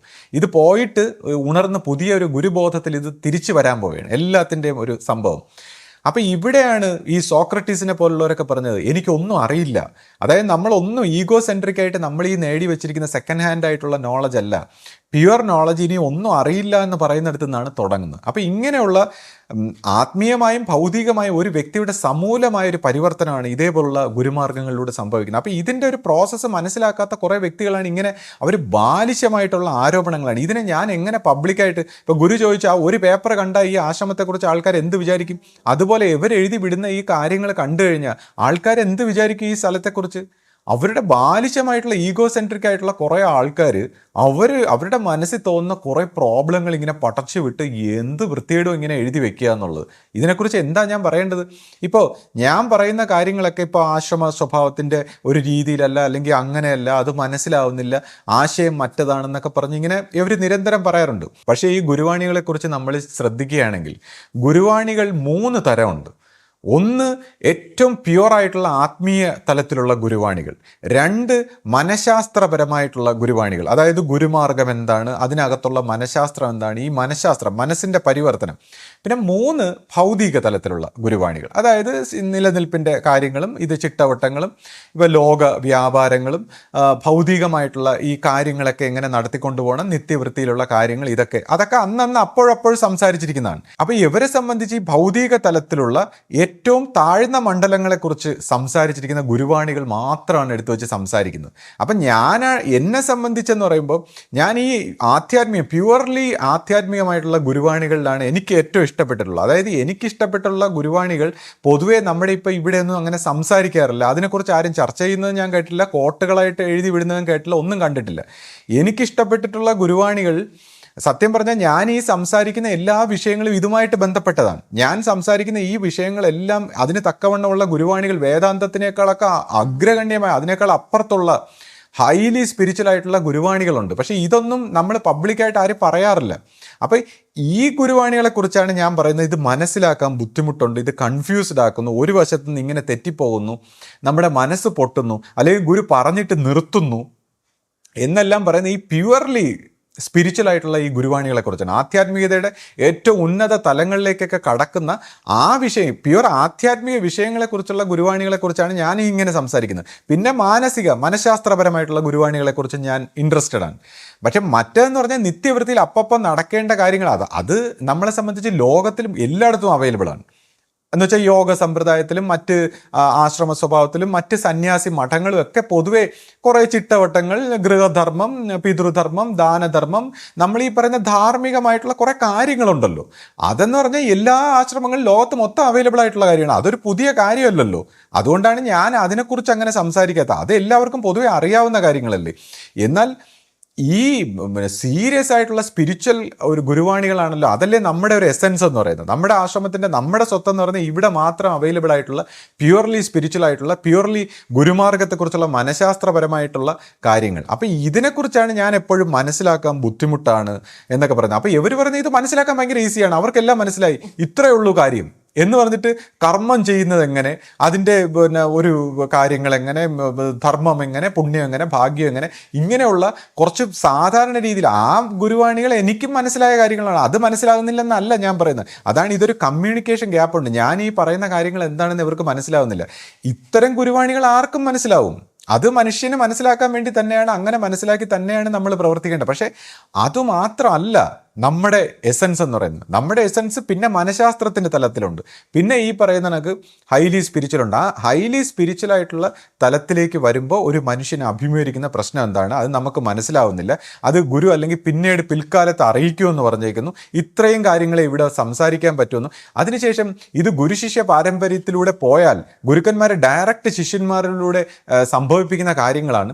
പിന്നെ എന്നെ സംബന്ധിച്ചൊക്കെ ഇത് സ്വയം ഇങ്ങനെ അറിയാൻ, ഈ ആധ്യാത്മിക അനുഭൂതികളും മറ്റു കാര്യങ്ങളൊക്കെ അറിയാൻ ഇത്രയും ആഗ്രഹം ഉണ്ടായിരുന്നുകൊണ്ട് നമ്മൾ ഇതുപോലുള്ള കാര്യങ്ങളാണ് സംസാരിക്കുന്നത്. അത് അവരെ സംബന്ധിച്ച് ഈ ഗുരുവാണികളൊന്നും, ഞാൻ ഈ പറയുന്ന ഗുരുവാണികളൊന്നും അധികം ആരും സംസാരിച്ച് കേൾക്കാറേ ഇല്ല. സത്യം പറഞ്ഞാൽ എനിക്കിപ്പോൾ തോന്നുന്നു, ഞാൻ ഈ പറയുന്ന ഗുരുവാണികളൊക്കെ എനിക്ക് ഇഷ്ടപ്പെട്ടിട്ടുള്ള ഗുരുവാണികളെക്കുറിച്ചൊക്കെ സംസാരിക്കേണ്ടതുണ്ടെന്ന് തോന്നുന്നു. പക്ഷേ എനിക്കിപ്പോൾ സമയം കുറവായതുകൊണ്ട് ഞാനിപ്പോൾ ഒന്ന് മാറി നിൽക്കുന്നതാണ്. ഇനിയിപ്പോൾ ഞാൻ ഈ ചാനലിനെ മറ്റൊരു രീതി വരുമ്പോൾ ഞാൻ വിചാരിക്കുന്നു ഈ നമ്മൾ ഉദ്ദേശിക്കുന്ന ആ ഗുരുവാണികളെക്കുറിച്ച് പറയാം. അപ്പോൾ മാത്രമേ ഇതിൻ്റെ ഒരു വിഷയം എന്താണ്, ഈ ആശ്രമത്തിൻ്റെ യഥാർത്ഥ പിക്ചർ എന്താണെന്ന് ആൾക്കാർക്ക് മനസ്സിലാവും. അല്ലാതെ ഇപ്പം നമ്മൾ ഈ കുറേ ചിട്ടവട്ടങ്ങളും മറ്റു കാര്യങ്ങളും വെച്ചുകൊണ്ട് എല്ലാം പറഞ്ഞാൽ എന്ത് ചെയ്യും? ഇത് ഈ അതാണ് ഞാൻ പറയുന്നത്, ഈ മനഃശാസ്ത്രത്തിൻ്റെ വശം, അതായത് ഈ ഭൗതികമായിട്ട് നമ്മൾ മനസ്സിലാക്കുന്നതല്ലാതെ മനഃശാസ്ത്ര തലത്തിലും കൂടെ ഈ മനുഷ്യൻ കാര്യങ്ങളെ മനസ്സിലാക്കണം. മനഃശാസ്ത്രം അറിയാതെ സംസാരിച്ചു കഴിഞ്ഞാൽ വളരെ വലിയ, പ്രത്യേകിച്ച് ആശ്രമ സ്വഭാവത്തിൽ അത് വലിയൊരു ആപത്തിൽ ചെന്നുപെടും. ഇപ്പം ലോകത്തിൽ ഇപ്പോൾ ഏറ്റവും ബുദ്ധിമാനായിട്ടുള്ള കാൾ മാർക്സ് ഒരു ആശയം ഇപ്പോൾ ഗുരുവിനും ഇഷ്ടമായിരുന്നു. ഇപ്പോൾ കമ്മ്യൂണിസ്റ്റ് ആശയം വളരെ നല്ല ഒരു ആശയം. ഇപ്പോൾ ലോകം മൊത്തം ഒരൊറ്റ ഭരണത്തിന് കീഴിൽ കൊണ്ടുവരിക, എന്നിട്ട് സ്റ്റേറ്റിന് വേണ്ടി എല്ലാവരും ജീവിക്കുക. ദൈവം ഇല്ലെന്നേ ഉള്ളൂ, പക്ഷേ സ്റ്റേറ്റിന് വേണ്ടി എല്ലാവരും ജീവിക്കുക, എല്ലാവർക്കും ബ്രദർഹുഡ്, സ്നേഹം, സഹിഷ്ണുത എല്ലാം പറയുന്ന നല്ലൊരാശയം കമ്മ്യൂണിസം. അപ്പോൾ ഈ ആശയം ഓഷോ അതിനെക്കുറിച്ച് പറഞ്ഞ എങ്ങനെയാണ്, മനുഷ്യൻ്റെ മനഃശാസ്ത്രം അദ്ദേഹം മനസ്സിലാക്കിയില്ല. മനഃശാസ്ത്രം മനസ്സിലാക്കാതെയാണ് ഈ ഒരു ആശയത്തെക്കുറിച്ച് പറഞ്ഞത്. അതിൻ്റേതായ ഒരു കുഴപ്പമാണ് അതിന് സംഭവിച്ചതെന്ന് ഇങ്ങനെ ഓഷോ സംസാരിക്കേണ്ടത്. കാരണം ഇപ്പോൾ സോവിയറ്റ് യൂണിയനിൽ അവരത് സ്വീകരിച്ചു കഴിഞ്ഞപ്പോൾ കാൾ മാർക്സിനെ സംബന്ധിച്ച് ഒരു രാജ്യം ഇത് കമ്മ്യൂണിസ്റ്റ് ആശയം സ്വീകരിക്കുക, അടുത്ത രാജ്യത്തെ സഹായിക്കുക, അവർ കമ്മ്യൂണിസ്റ്റിൽ സ്വതന്ത്രമാകുക, ഇതിനകത്ത് ചേരുക, അങ്ങനെ ഓരോരുത്തർ സഹകരിച്ച് എല്ലാ ഭൂമി മുഴുവൻ ഈ കമ്മ്യൂണിസ്റ്റ് ആശയം ഏറ്റെടുക്കും. പക്ഷേ എന്തുപറ്റി, ഈ സോവിയറ്റ് യൂണിയൻ ചൈനയെ സഹായിച്ചു. ചൈന പക്ഷേ സ്വതന്ത്രമായി കഴിഞ്ഞെങ്കിലും സോവിയറ്റ് യൂണിയനിൽ ചേർന്നില്ല. ചൈന ഉത്തര കൊറിയയെ സഹായിച്ചു, വിയറ്റ്നാമിനെ സഹായിച്ചു, കമ്മ്യൂണിസ്റ്റ് ആശയം. പക്ഷേ അവരാരും സ്വതന്ത്ര രാജ്യമായപ്പോൾ ചൈനയെ ചേർന്നില്ല. ഇതുപോലെ വെനിസ്വേല, വിയറ്റ്നാം, ഇങ്ങനെയൊക്കെ ഉള്ള പല രാജ്യങ്ങളും കമ്മ്യൂണിസ്റ്റ് ആശയം കൊടുത്ത് അവിടുന്ന് സ്വാതന്ത്ര്യം നേടിയെങ്കിലും അവരാരും സോവിയറ്റ് യൂണിയനിൽ ചേരുകയോ എല്ലാവരും കൂടെ ഒറ്റയ്ക്ക് വരികയോ ചെയ്തില്ല. എന്തുകൊണ്ടാണ്? മനുഷ്യൻ്റെ മനസ്സ് അങ്ങനെയാണ്. അവർക്ക് സ്വതന്ത്രമായി കഴിയുമ്പോൾ അവർക്ക് ഭരിക്കണം, അവർക്ക് പ്രത്യേക രാജ്യമാവണം, അവർക്ക് പിന്നെ അടിസ്ഥാനപരമായ ആ കമ്മ്യൂണിസ്റ്റ് ആശയത്തിൽ ചേരാൻ താല്പര്യമില്ല. അപ്പോൾ ഇതാണ് മനുഷ്യൻ്റെ സ്വഭാവം. മനുഷ്യനിങ്ങനെ ആശയങ്ങൾ പറയാൻ ഭയങ്കര ഇഷ്ടമാണ്, പക്ഷേ അധികാരം വന്നു കഴിയുമ്പോൾ പിന്നെ എല്ലാ ആശയവും പോകും. അപ്പോൾ മനുഷ്യൻ്റെ സ്വഭാവം ഇതാണ്. അപ്പോൾ മനുഷ്യൻ്റെ സ്വഭാവം മനസ്സിലാക്കാതെയാണ് ഈ ആരോപണങ്ങൾ ഉന്നയിക്കുന്നത്. ഇപ്പോൾ ഇവർ കുറേ പേര് ആരോപണങ്ങൾ ഉന്നയിക്കുന്നു. അപ്പോൾ ഇതും മനുഷ്യൻ്റെ മനഃശാസ്ത്രം മനസ്സിലാക്കാതെയാണ് ഈ ആരോപണങ്ങൾ. അതുകൊണ്ടാണ് ഞാൻ പറയുന്നത്, ഈ ആരോപണങ്ങൾ ഉന്നയിക്കുമ്പോൾ അതെന്താണ് എന്ന് ആദ്യം മനസ്സിലാക്കണം. ഇപ്പം ഞാൻ ആരെക്കുറിച്ചും ആരോപണം ഉന്നയിക്കുകയല്ല, ഞാൻ ഇതിനെക്കുറിച്ചുള്ളൊരു മനഃശാസ്ത്രം വിശദീകരിക്കുകയാണ്. എന്നെ സംബന്ധിച്ച് ആരെക്കുറിച്ചും ആരോപണമോ തർക്കമോ പരാതികളോ ഒന്നുമല്ല. ഞാൻ ഈ വിഷയങ്ങളെ ഇങ്ങനെ വിശദീകരിക്കുമ്പോൾ കാര്യങ്ങളുടെ യഥാർത്ഥ ഒരു പിക്ചർ വെളിവാക്കാൻ ശ്രമിക്കുകയാണ്. ഇപ്പോൾ ഈ കുറ്റാരോപണങ്ങൾ നടത്തുന്നു, ഇതിനെക്കുറിച്ച് എന്താണ് മനഃശാസ്ത്രപരമായിട്ട് എന്താണ്? നിങ്ങളുടെ relationship is a mirror to see yourself എന്നാണ്. നിങ്ങളുടെ ഈ ലോകവുമായിട്ടുള്ള, നിങ്ങളുടെ മറ്റു വ്യക്തികളുമായിട്ടുള്ള റിലേഷൻഷിപ്പ് എന്ന് പറയുന്നത് നിങ്ങളുടെ ഉള്ളിൽ നിങ്ങൾക്ക് കാണാൻ പറ്റാത്ത കുറവിനെ നിങ്ങൾക്ക് മറ്റുള്ളവരിലൂടെ കാണാനും അതിനെ തിരുത്താനുള്ള ഒരു അവസരമാണ് റിലേഷൻഷിപ്പ് എന്ന് പറയുന്നത് സൈക്കോളജിക്കലി. അപ്പോൾ ഒരാൾ മറ്റുള്ളവരിൽ ഇങ്ങനെ ഒരുപാട് കുറ്റം കാണുകയാണെങ്കിൽ അത് തന്നിൽ ഒളിഞ്ഞിരിക്കുന്ന ഈ കുറ്റത്തെ മറ്റുള്ളവരിലൂടെ കാണുകയാണ്. അപ്പോൾ ആ കുറ്റത്തെ തന്നിൽ നിന്ന് ആദ്യം തിരുത്തണമെന്നാണ്. തന്നിൽ നിന്ന് തിരുത്തി, തൻ്റെ മാനസിക ലോകം തിരുത്തി, അങ്ങനെ തൻ്റെ മനസ്സിൻ്റെ പ്രൊജക്ഷൻ തിരുത്തി താൻ എല്ലാത്തിനെയും നല്ലതായി കണ്ട് താൻ ശരിയാവണം. അങ്ങനെ ഓരോ വ്യക്തികളും ശരിയാവണം. ഇതാണ് സ്പിരിച്വാലിറ്റി. ഓരോ വ്യക്തിയും മറ്റുള്ള എല്ലാ വ്യക്തികളെക്കുറിച്ചുള്ള തൻ്റെ പിക്ചറും ഇമാജും ശരിയാക്കി വ്യക്തിത്വങ്ങൾ ശരിയായി ലോകം ശരിയാവുന്നു. അല്ലാതെ ഇങ്ങനെ മറ്റു മനുഷ്യർ കുഴപ്പമാണെന്നല്ല. ഇപ്പം തന്നെ ഓരോ മനുഷ്യരുടെ ഇമേജാണ്. ഇപ്പോൾ എന്നെക്കുറിച്ച് അവർ പറയുമ്പോൾ ശ്രീജിത്തിന് എങ്ങനെ അങ്ങനെ എന്നൊക്കെ പറയുന്നു. പക്ഷെ അത് അവരുടെ മനസ്സിലുള്ള ശ്രീജിത്താണ്, അവരുടെ ശ്രീജിത്താണത്, അവരുടെ ശ്രീജിത്തിനെ കുറിച്ച്. കാര്യം യഥാർത്ഥ എന്നോട് നേരിട്ട് ഇടപെട്ടാലേ ഞാൻ ആരാണെന്ന് മനസ്സിലാക്കാൻ പറ്റൂ. ഇപ്പോൾ ഞാൻ എഴുതുന്നതും അല്ലെങ്കിൽ വീഡിയോയും ഒക്കെ കണ്ടിട്ട് പലരും എന്നെക്കുറിച്ച് പല ഇമേജുകളും സൃഷ്ടിക്കാറുണ്ട്. അത് അവരുടെ ഇമേജാണ്, അവരുടെ മനസ്സിലുള്ള ഒരു വ്യക്തിത്വത്തിൻ്റെ ഇമേജാണ്.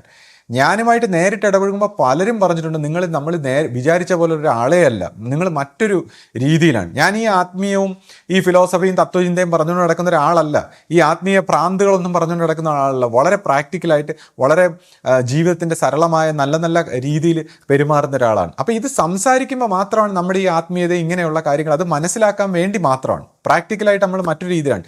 ഇപ്പോൾ ശിഷ്യപൂജിതയെക്കുറിച്ച് അവരിങ്ങനെ അധിക്ഷേപിക്കുമ്പോൾ അവർ ശിഷ്യപൂജിതയല്ല, അവരുടെ മനസ്സിലുള്ള ശിഷ്യപൂജിതയെക്കുറിച്ചാണ്.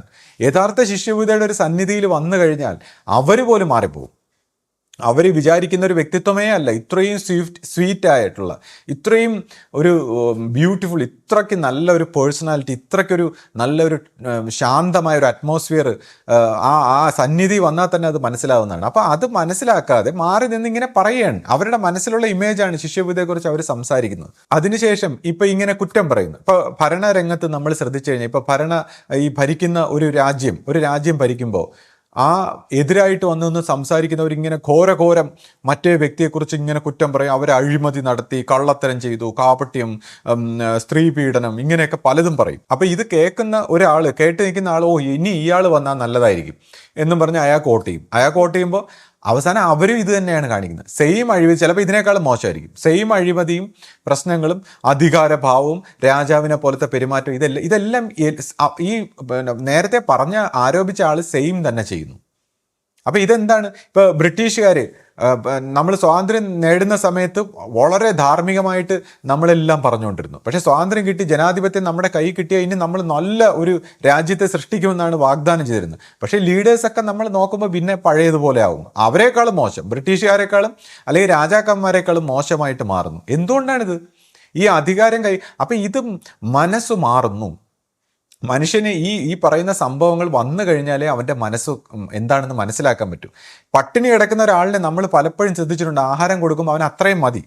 പക്ഷെ നിരന്തരമായിട്ട് ആഹാരം കിട്ടിക്കഴിയുമ്പോഴാണ് ഈ മനസ്സ് പൊങ്ങി വരുന്നത്. അപ്പോൾ ഈ മനസ്സിൻ്റെ കുഴപ്പങ്ങൾ പൊങ്ങി വരണമെങ്കിൽ ഈ പറയുന്ന ഈ കുറ്റാരോപണം ചെയ്യുന്ന ആൾക്കാർക്കൊക്കെ അധികാരമൊക്കെ കിട്ടിക്കഴിയുമ്പോഴേ അത് മനസ്സിലാക്കാൻ പറ്റൂ.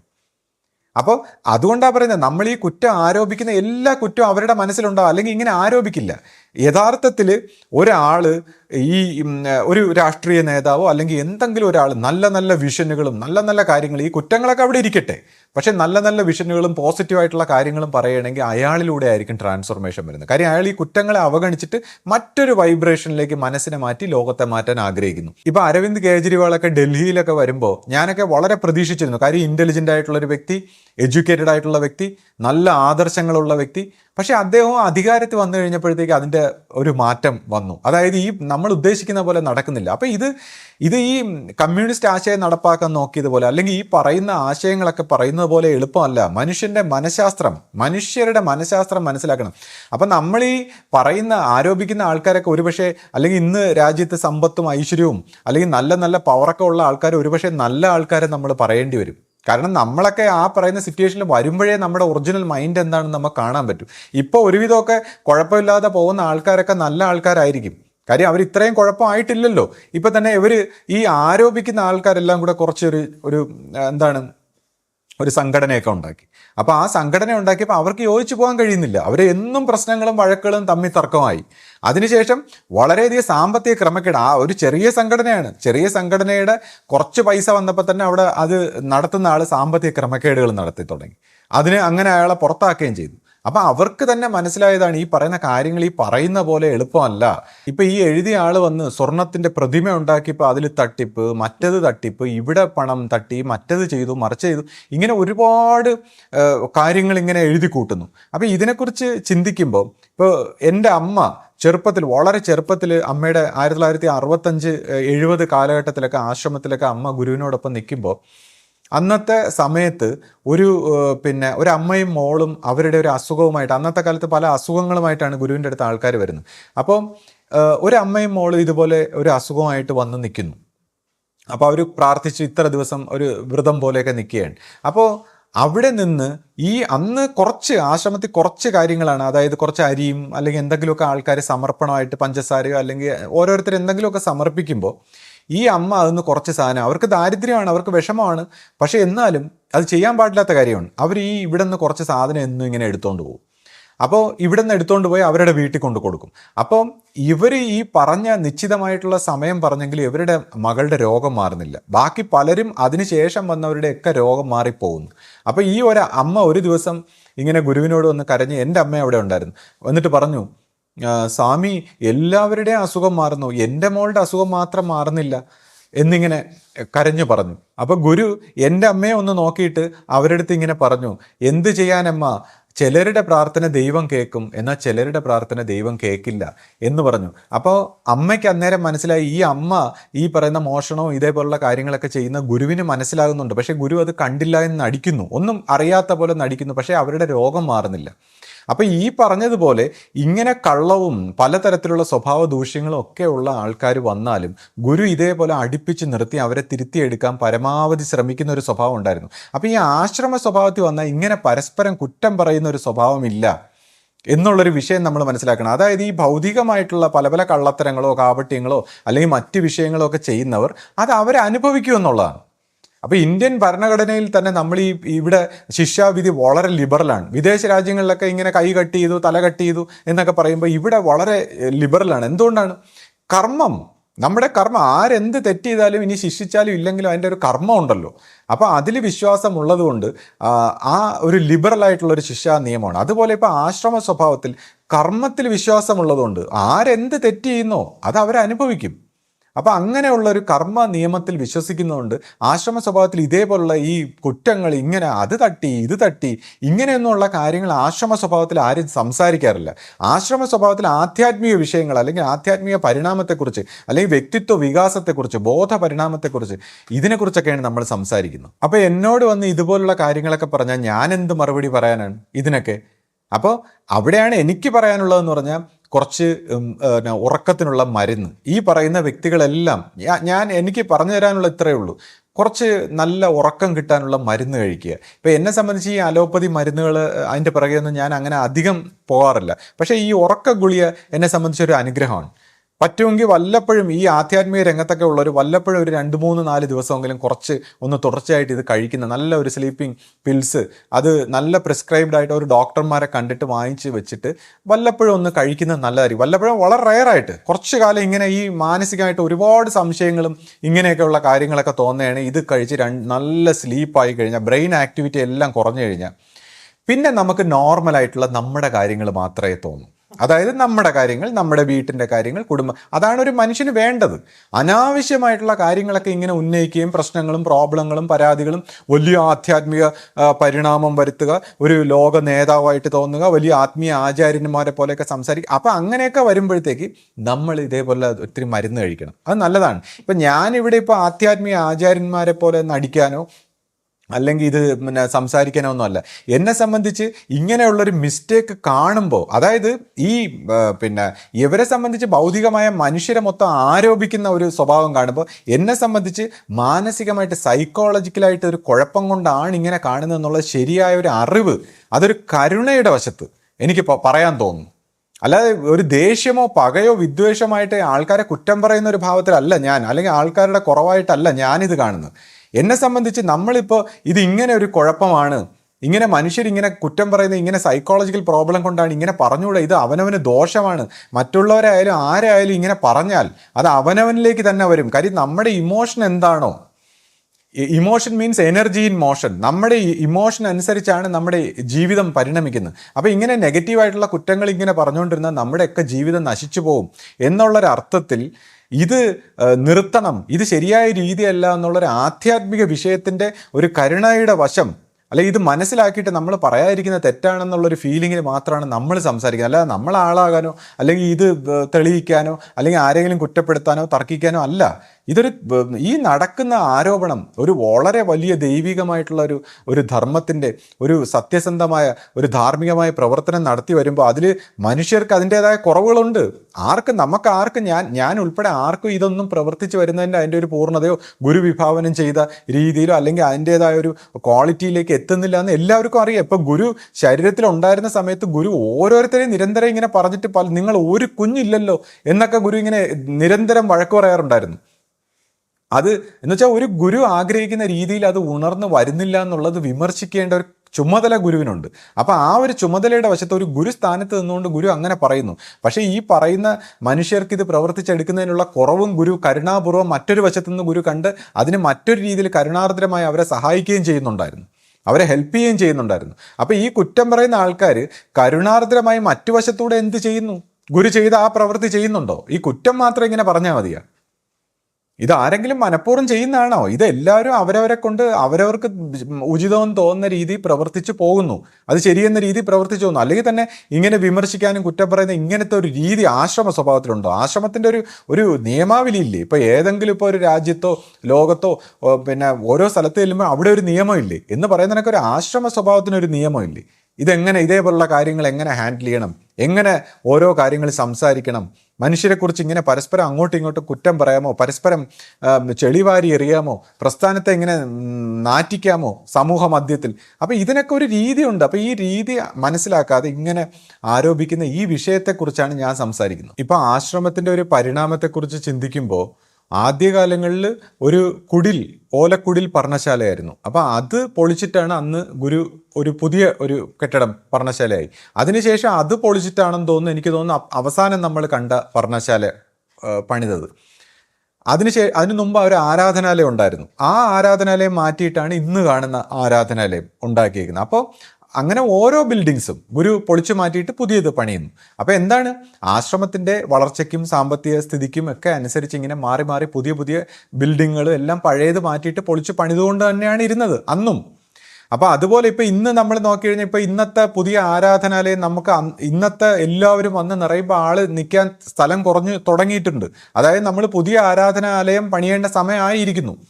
അപ്പോൾ ഇങ്ങനെ ബിൽഡിങ്സുകളും മറ്റു കാര്യങ്ങൾക്കൊക്കെ മാറ്റം വരുമ്പോൾ എല്ലാം പ്രശ്നമാണ്.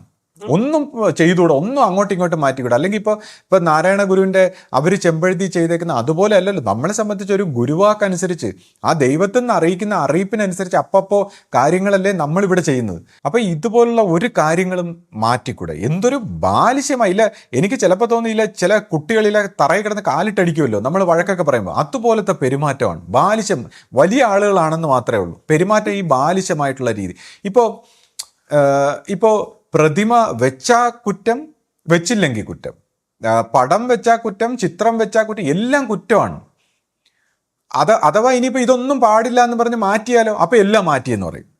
അപ്പോൾ അങ്ങോട്ടും ഇങ്ങോട്ടും പോകാൻ സമ്മതിക്കാത്ത രീതിയിൽ ഇങ്ങനെ കുറ്റം പറയാൻ വേണ്ടി മാത്രം ഇങ്ങനെ ജീവിക്കുന്ന കുറേ വ്യക്തികൾ, എന്ത് കാര്യത്തിലും കുറ്റം. എന്നെ അതിശയിപ്പിക്കണേ, അങ്ങോട്ടും ഇങ്ങോട്ടും ഒന്നും ചെയ്തുകൂടാ. ഇപ്പൊ ഗുരുമാർഗത്തിൽ ഗുരുക്കന്മാർ മനുഷ്യരൂപത്തിൽ ഉണ്ടായിരിക്കണമെന്ന് പറയുന്നത് ഒരു മസ്റ്റാണ്. ശിഷ്യ സമൂഹത്തെ ആധ്യാത്മിക പുരോഗതിയിലേക്ക് നയിക്കണമെങ്കിൽ ഗുരുക്കന്മാർ ശിഷ്യന്മാരെ തിരുത്തിയെടുക്കുക എന്നുള്ളതൊരു മസ്റ്റാണ്. അപ്പോൾ ആ ഒരു പ്രധാനപ്പെട്ട കാര്യത്തിനെ എതിർക്കുന്നു. അതിനുശേഷം പിന്നെ ഗുരുക്കന്മാരെ അപ്പോൾ അറിയിക്കുന്നു. കാരണം അപ്പോൾ ദൈവികമായിട്ടുള്ള കാര്യങ്ങൾ അപ്പോൾ അറിയിക്കണമെന്നുള്ളതാണ്. അതൊരു ഗുരു എപ്പോഴും പറയാറുന്നില്ലേ, അന്നന്ന് കണ്ടതിനെ വാഴ്ത്തുന്നു മാമുനികൾ എന്ന് പറയും. അന്നന്ന് കണ്ടതനുസരിച്ചാണ് മുന്നോട്ട് പോകേണ്ടതെന്ന് ഇപ്പോഴും ഗുരു പറയാറുള്ള ഒരു വാക്കാണ്. അതുമല്ല, ഏത് സാഹചര്യത്തിനനുസരിച്ചാണ് ആ പർട്ടിക്കുലർ സാഹചര്യത്തിനനുസരിച്ചാണ്. ഇപ്പോൾ ഒരു കെട്ടിടം പൊളിക്കണോ വേണ്ടേ, എന്ത് ചെയ്യണം, അല്ലെങ്കിൽ ഇപ്പോൾ ഇവിടെ റോഡ് കെട്ടണോ വേണ്ടേ, അവിടെ ഒരു ഓട വേണോ വേണ്ടേ, ഇതെല്ലാം നമ്മൾ അപ്പോൾ കണ്ടിട്ട് തീരുമാനിക്കേണ്ട ഇതുപോലുള്ള കാര്യങ്ങളെയാണ് ഗുരുവാണി എന്നും പറഞ്ഞ് പഠിച്ചു വെച്ചേക്കുന്നത്. എന്നാൽ സൈക്കോളജിക്കലായിട്ടും ആത്മീയമായിട്ട് സംസാരിച്ചേക്കുന്ന ഒരു ഗുരുവാണികളും മനസ്സിലാക്കുന്നില്ല. അല്ലെങ്കിൽ അതിനെക്കുറിച്ചോ അല്ലെങ്കിൽ ആധ്യാത്മിക പരിണാമത്തെക്കുറിച്ചോ ആ വിഷയങ്ങളൊന്നും ഒരു പ്രശ്നമേ അല്ല. ഈ നിത്യവൃത്തിയിൽ ഇവിടെ സ്റ്റെപ്പ് പണിയാമോ പണിയണ്ടേ, അല്ലെങ്കിൽ ഇന്ന കാര്യങ്ങൾ ചെയ്യാമോ ചെയ്യണ്ടേ. അപ്പൊ ഇങ്ങനെയുള്ള നിത്യവൃത്തികളിൽ അപ്പപ്പോ നമ്മുടെ ഇന്റലിജൻസ് ഉപയോഗിച്ച് ചെയ്യുന്ന ഒരു വിഷയം. പിന്നെ ഗുരു തന്നെ അന്ന് ഗുരു ശരീരത്തിലിരിക്കുമ്പോൾ പോലും ഗുരു ഇത് ദൈവനിശ്ചയം ആ പ്രകാശത്തിനോട് ചോദിച്ചാണ് ഓരോ കാര്യങ്ങളും ചെയ്തിരുന്നത്. നമുക്കൊരു ശീലം ഉണ്ടാക്കി തരികയാണ് ഇത്. കാരണം ഞാൻ അങ്ങനെ ഇരുന്ന് പറയുന്നതല്ല എൻ്റെ രീതി, ആ ഗുരുപ്രകാശത്തിൽ ചോദിച്ചിട്ടാണ് ഇങ്ങനെ കാര്യങ്ങൾ ചെയ്യുന്നത്. അതായത് നമുക്കൊരു പിന്തുടർച്ച ഉണ്ടാക്കാൻ വേണ്ടിയാണ്.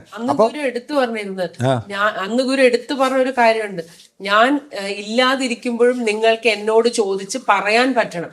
അതിനാണ് ഇങ്ങനെ ദർശനത്തിൽ എന്നെ രൂപം കണ്ട് ചോദിച്ച് മറുപടി പറയാനായിട്ട് നിങ്ങളെ പരിശീലിപ്പിക്കുന്നത് എന്ന് ഗുരു എടുത്തു പറഞ്ഞൊരു കാര്യമാണ്. അപ്പോൾ ഈ ദൈവികമായിട്ടുള്ള ആ ദൈവത്തിൻ്റെ ആ സ്വരൂപം, ഗുരുവിൻ്റെ സ്വരൂപം ദൈവം സ്വീകരിച്ചെങ്കിൽ അപ്പോൾ ആ ദൈവികമായിട്ടുള്ള ആ അറിയിപ്പിൻ പ്രകാരമാണ് ഇതെല്ലാം ചെയ്യേണ്ടത് എന്നുള്ള ഒരു പാരമ്പര്യം നമുക്ക് ഗുരു തുറന്നു തന്നിട്ടുണ്ട്. അപ്പോൾ ആ പ്രകാശം, ആ ദൈവികമായ പ്രകാശം സമയാസമയങ്ങളിൽ ഓരോ ഉചിതമായ രീതിയിൽ അറിയിപ്പ് തരും. അങ്ങനെ ഗുരുശിഷ്യ ബന്ധത്തിലൂടെ, ഗുരുശിഷ്യ പാരസ്പര്യത്തിലൂടെ അടുത്ത തലമുറയിൽ വരുമ്പോൾ അടുത്ത തലമുറയിൽ അതേപോലെ ആ ദൈവികമായ ആ പ്രസൻറ്റ് മൊമെൻറ്റിൽ, എപ്പോഴും നവമായിട്ടിരിക്കുന്ന ആ പ്രസൻറ്റ് മൊമെൻറ്റിൽ മനുഷ്യൻ്റെ അറിവിൻ്റെ ഈ പറയുന്ന പഴക്കത്തിൽ പെട്ടുപോകാതെ എപ്പോഴും അപ്പപ്പോൾ, ഇപ്പോൾ ശ്രീരാമകൃഷ്ണ പരമഹംസം പറയും, വായിലൂടെ നമ്മളത് പറഞ്ഞു കഴിഞ്ഞാൽ പിന്നെ എച്ചിലായി, പാസ്റ്റായി കഴിഞ്ഞാൽ പിന്നെ എച്ചിലായി. ദൈവത്തിൻ്റെ കാര്യങ്ങൾ പാസ്റ്റ് ആവാൻ പാടില്ല. ആ പ്രസന്റ് മൊമെന്റിൽ എച്ചിലാക്കാതെ അപ്പം അറിയിച്ചു തരും. അതാണ് ഈ വാക്കെന്ന് ഇങ്ങനെ പറയുന്നതിൻ്റെ ആ ഒരു അർത്ഥം. സത്യം. അപ്പോൾ ആ പ്രസന്റ് മൊമെന്റിൽ ദൈവത്തിൻ്റെ വാക്ക് ഓരോന്നിനെയും മാറ്റിയും തിരിച്ചും എങ്ങനെയാണെന്ന് വെച്ചാൽ മനുഷ്യൻ മനസ്സിൻ്റെ ഒരു ധാരണയിൽ പെട്ട് ഉറക്കത്തിൽപ്പെടാതെ, മനുഷ്യനത് ഗ്രാസ്പ് ചെയ്തൊരു സബ് കോൺഷ്യസ് തലത്തിൽ സങ്കല്പ ലോകത്തിലായി പോകാതെ, മനസ്സിൻ്റെ തോലത്തിലായി പോകാതെ ഉണർത്തിയെടുക്കാനുള്ളൊരു വഴിയാണ് ഈ ഗുരുമാർഗത്തിലൂടെ നമ്മൾ തിരിച്ചെടുക്കുന്നത്. അപ്പോൾ ഏതായാലും ഇങ്ങനെയുള്ള ആരോപണങ്ങളും പ്രത്യാരോപണങ്ങളും കുറ്റാരോപണങ്ങളും ഒക്കെ നടത്തുന്ന ആൾക്കാർ ശ്രദ്ധിക്കുക, ഇത് അവർ മലന്ന് നിന്ന് തുപ്പുന്നതിന് തുല്യമാണ്. മനഃശാസ്ത്രം അറിയാവുന്നതിനെ സംബന്ധിച്ച് അവരവരുടെ മനസ്സിലുള്ള അഴുക്കുകളാണ് ഇങ്ങനെ വിളിച്ച് മറ്റുള്ളവരിൽ ഓതുന്നത്. എന്ന് പറഞ്ഞാൽ relationship is a mirror to see yourself എന്നാണ്. നിങ്ങളുടെ ലോകത്തിൽ നിങ്ങൾ കാണുന്നത്, നിങ്ങളുടെ ഒരു റിലേഷൻഷിപ്പ് നിങ്ങളുടെ മിററാണ്. ആ മിററായിട്ട് കാണുമ്പോൾ അതിനെല്ലാം ഇങ്ങനെ ആരോപിക്കുന്ന അവനവൻ്റെ അകത്തിരിക്കുന്ന രൂപത്തെ വിളിച്ച് പറയലാണ്. അപ്പം ഞാനിത് ആരെയും വിമർശിക്കാനോ ആരോപിക്കാനോ ഞാൻ ഒന്നും പറയുന്നില്ല. ഞാനിത് കുറച്ച് കാര്യങ്ങൾ മനഃശാസ്ത്രം ഷെയർ ചെയ്യുകയാണ്. ഞാൻ മനഃശാസ്ത്രം ഷെയർ ചെയ്യുക മാത്രമാണ് ചെയ്യുന്നത്. ഇപ്പോൾ ആരെങ്കിലും വന്നിപ്പോൾ ബ്രഹ്മചര്യത്തെക്കുറിച്ച് വളരെയധികം ഇങ്ങനെ സംസാരിക്കുന്നെങ്കിൽ അതിൻ്റെ അർത്ഥം ആ ബ്രഹ്മചര്യത്തിൻ്റെ ഈ എലമെൻ്റ് അവരെ സംബന്ധിച്ചില്ലായിരുന്നു, അവർ കുറച്ച് സൂക്ഷിച്ചെടുത്തപ്പോൾ അതിൻ്റെ ഒരു ക്രെഡിറ്റ് വന്നിട്ട് ബാക്കിയുള്ളവരെ ഇങ്ങനെ വിമർശിക്കുന്ന ഒരു സ്വഭാവമാണ്. അപ്പോൾ അതില്ലാത്ത കാര്യം ഉണ്ടാക്കിയെടുത്തിട്ട് വിമർശിക്കുകയാണ്. ഇപ്പോൾ കുടുംബ ബന്ധങ്ങൾ എന്നൊക്കെ പറഞ്ഞ് ഒരാൾ ഭയങ്കരമായിട്ടൊക്കെ സംസാരിക്കുന്നെങ്കിൽ അങ്ങനെ ഒരു സംഭവം ഇല്ല. അത് മനസ്സിൽ കുറച്ചിങ്ങനെ ഉണ്ടാക്കി വെച്ചിട്ട് ബാക്കിയുള്ളവരെ വിമർശിക്കുന്നു. ചിലരിപ്പോൾ ചില ചിട്ടവട്ടങ്ങൾ, അങ്ങനെ എന്ത് കാര്യങ്ങളും, ചിലരിപ്പോൾ പൈശാചികത്വം, ഇതെല്ലാം തെറ്റിക്കുന്നു എന്നൊക്കെ പറഞ്ഞ് അത് അവരവരുടെ മനസ്സിലുള്ള ആ പൈശാചികത്വം താനില്ല എന്ന് തെളിയിക്കാനും ഈ സബ് കോൺഷ്യസ് ആയിട്ട് ഇങ്ങനെ മനുഷ്യൻ്റെ ഒരു മനഃശാസ്ത്രത്തിൻ്റെ കളിയാണ്. ഈ ആരോപണ പ്രത്യാരോപണങ്ങളായിട്ട് ബാക്കിയുള്ളവരെയൊക്കെ കുറ്റം പറയുന്ന എല്ലാം മനുഷ്യൻ്റെ ഒരു മനഃശാസ്ത്രത്തിൻ്റെ ഒരു വശം അറിയാമെങ്കിൽ ഇത് അവനവൻ മലന്നു നിന്ന് തുപ്പുന്ന കാര്യങ്ങളാണ്. അപ്പം നമ്മളിവിടെ ആരെയും കുറ്റം പറയുന്നില്ല. നമ്മൾ ഈ മനഃശാസ്ത്രത്തിൻ്റെ വശവും ആധ്യാത്മികതയിൽ പല തലങ്ങളുണ്ട്. ഭൗതികമായിട്ട് നമ്മൾ ലോക വ്യാപാരത്തിലുള്ള ഗുരുവാണികൾ, മനഃശാസ്ത്രത്തിൻ്റെ ഗുരുവാണികൾ, പ്യുവർലി സ്പിരിച്വലായ ഗുരുവാണികൾ. അപ്പോൾ ഇതെല്ലാം നമ്മൾ മനസ്സിലാക്കേണ്ടതുണ്ട്. അപ്പം ഞാൻ ഇതൊന്നും ഒരു പ്രത്യേകിച്ച് പറയുന്നില്ല. ഞാൻ ശ്രദ്ധാഭക്തിയോടുകൂടി, വളരെ ശ്രദ്ധയോടുകൂടി, മനസ്സിനെ വിശ്വസിക്കാതെ, മനസ്സിൻ്റെ ഈ കള്ളത്തരങ്ങൾ വിശ്വസിക്കാതെ നമ്മൾ ഇത് തെളിച്ചെടുത്തോളണം. ഇത് അവബോധത്തിൽ തെളിച്ചെടുത്ത് നമ്മൾ വട്ടുകളിൽ നിന്നും, ഭ്രാന്തുകളിൽ നിന്നും, സൈക്കോളജിക്കൽ പ്രോബ്ലങ്ങളിൽ നിന്നും, കുറ്റം പറച്ചിലുകളിൽ നിന്നും എല്ലാം മാറി നമ്മുടെ അവയർനെസ്സിനെ ശുദ്ധമാക്കി ആ ദൈവികമായിട്ടുള്ള തലത്തിലേക്ക് ഉയരാൻ നമ്മൾ ഓരോരുത്തരും പരിശ്രമിക്കണം. അങ്ങനെ ഓരോ വ്യക്തികളും പരിശ്രമിച്ച് ഓരോ വ്യക്തികളും മാറുമ്പോഴാണ് എല്ലാം നല്ലതാകുന്നത്. അല്ലാതെ ഒരു നല്ലതാക്കൽ എന്ന് പറയുന്ന ഒരു പ്രോസസ്സേ ഇല്ല.